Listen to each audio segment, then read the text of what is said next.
Today, churches here in South Florida held services to remember the victims and their families. CBS 4's Oralia Ortega is live right now at New Birth Baptist Church in Northwest Miami-Dade. Oralia?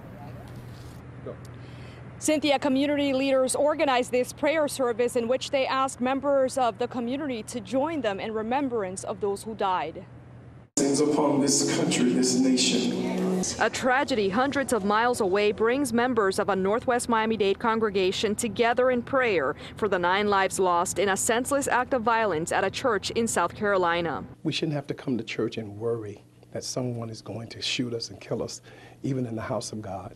So we're praying for our country. Congresswoman Frederica Wilson was among those in attendance at New Birth Baptist Church. She asked churches in South Florida to join in simultaneous prayer for the victims and their families, but she also wants action taken so this never happens again. I didn't know that the hate was so deep in this nation, and I'm afraid.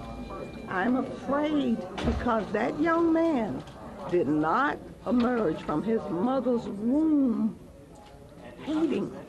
He was taught to hate. Demonstrations were held in South Carolina State House Saturday to remove the Confederate flag from flying on its grounds. An earlier photo of the admitted gunman, Dylan Roof, shows him waving the controversial flag.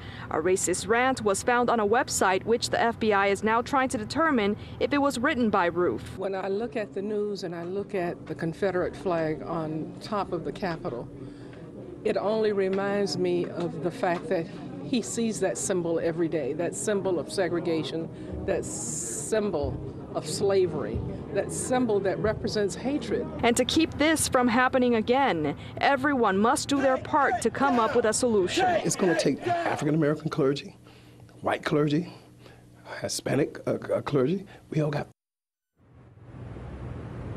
And the bishop here at the church is encouraging churches and pastors in the area to come up with security ministries to come up with ways to keep the clergy and congregants safe. Reporting live in Northwest Miami-Dade, Oralia Ortega, CBS 4 News.